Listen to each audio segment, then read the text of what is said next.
As I mentioned, you cannot have a conversation about communication without discussing listening skills. So don't just hear, listen. Listening can play a vital role in communication, and in order to be effective, you must improve your listening skills. In the book, Listening, the Forgotten Skill, Madeline Burley Allen explains the 3 levels of listening. Level 3 is listening in spurts, pretending to listen to someone, but really you're thinking about something else, tuning in and out, and only hearing some of what is being said. And then there's level 2, pretending to listen, hearing words but not really listening, sometimes even responding with really, but not really understanding what the speaker's intention is, listening but focusing on the words at the logical, non-feeling level, no emotion or empathy is involved. And then there's level 1, empathetic listening. This is non-judgmental, listening attentively, attempting to understand, and expressing sincere interest in the speaker's message. As a leader, you should always strive to listen at the level 1 listening. Some barriers to listening are you're uninterested or bored by the topic being discussed. If the message isn't something that you resonate with, you may be distracted or less inclined to listen attentively. If you disagree with the speaker's message, you may prefer not to listen to them. If you can't wait to speak, you're so eager to speak that you don't listen. You're so excited to speak your message, you don't listen to the message that's being delivered. You're distracted, either by the thoughts in your head or the environment around you. You have preconceived notions of the speaker or the topic. I know what you're going to say. You are having an emotional reaction to something that the speaker is saying, causing you not to hear anything else. You're distracted by the speaker, either by their delivery or their physical appearance, or you only want to hear what you want to hear. All of these are barriers to listening. All of these can create barriers, but the best way to identify when you are experiencing a barrier is to understand what those barriers are. Next, we're going to talk about tips to improving listening.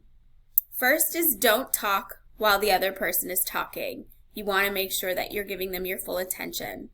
Stop thinking about how you respond and listen to the message.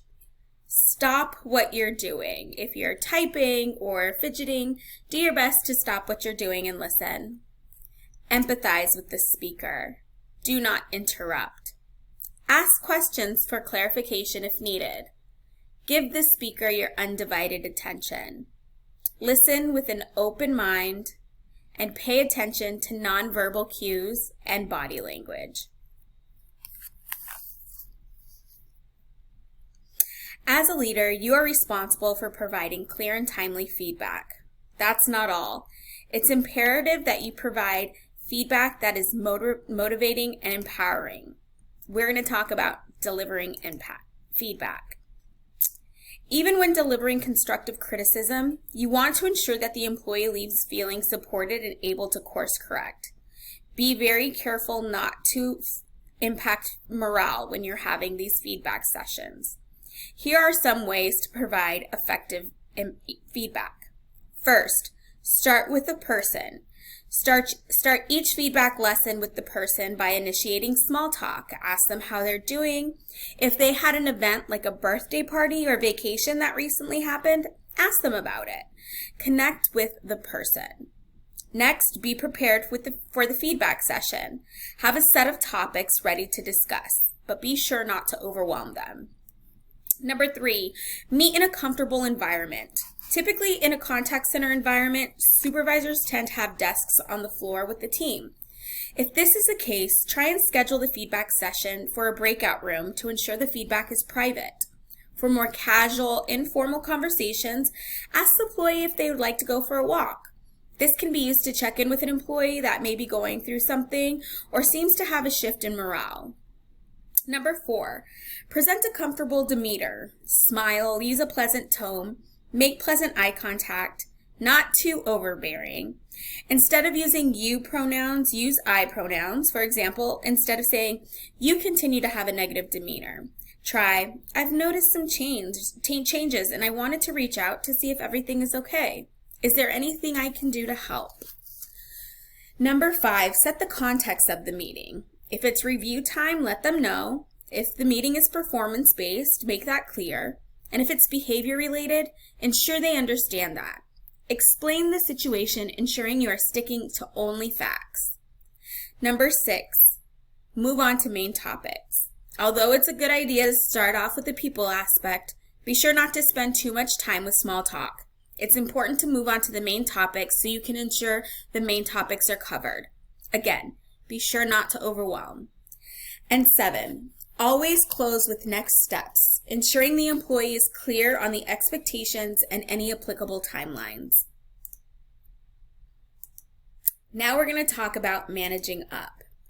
We've spent most of this training talking about communicating with your direct reports. However, as a leader, it's important to understand how to communicate with your direct leader. Effective communication with your leader can foster a healthy work relationship, which ultimately contributes to job fulfillment. One way to establish this is by managing up. First, get to know your boss. How do they prefer to communicate? What are their goals for the team? Next, you want to communicate with integrity. Ensure that you are speaking factually. Do not exaggerate a problem, and be sure your concerns can be supported in case your leader decides to escalate an issue. Now, it's likely you will have a reoccurring check-in with your leader. Be sure to keep an ongoing list of topics you would like to discuss.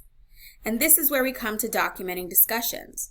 Be sure to keep notes of the answers and save them. Create a OneNote or a Word document with these topics and answers. This will help you keep track of what has been discussed and what hasn't.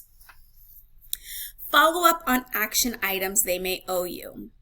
If they were going to get you access to a report or touch base with a leader in another department to understand their process, it's perfectly fine and often encouraged to send a reminder, especially if that task is critical to a project or your job performance. And 5, offer to assist when possible. If you see your leader is overwhelmed, they've been assigned a large project, they have time off planned and have to get a ton of work done before they leave, offer to assist. They may hand off some of their smaller tasks, or they may not hand over anything at all, but the gesture will always be appreciated. In Intro to Leadership Communication, we talked about emotional intelligence, small group communication, intercultural communication, listening skills, delivering feedback, and managing up. Now, let's put some of that into action. So Jim and Joe are 2 of your newest employees and are finding that they are complete opposites. Joe tends to be more concerned with excelling in his role and receiving regular recognition. He wants everyone to know how hard he's worked, how innovative he is, and what his goals are. He reminds everyone he's graduated cum laude and constantly talks about his achievements. Jim is on the quiet side. He silently finishes his work, then reaches out to his teammates to see how he can help. He takes on extra tasks to ensure the team looks good and meets their goals. But he does not like recognition. It makes him very uncomfortable, and he would prefer the team not even mention it. Based on these topics discussed on slide 10, which 2 classifications best describe Joe, and which best describe Jim? Why? Next, Esther is a new leader. She has been getting a lot of feedback from her staff that they don't feel heard when they're talking to her. When her teammates come up to talk to Esther, she rarely makes eye contact. She often continues typing but says, "Go ahead, I'm listening." She keeps her body facing her computer and never really engages. She will respond with a, okay, but then will turn and say, "Oh, I'm sorry, what? Tell me again." Her team has become very frustrated and have stopped coming to her when they have questions. Based on what you learned during the listening module, what are some barriers to listening to Esther's listening?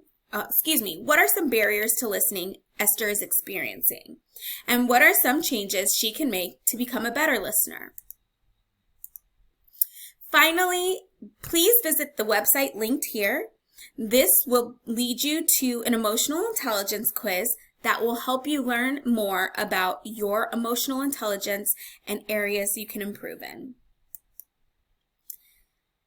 Coming up next, we're going to discuss mindfulness and intention in leadership.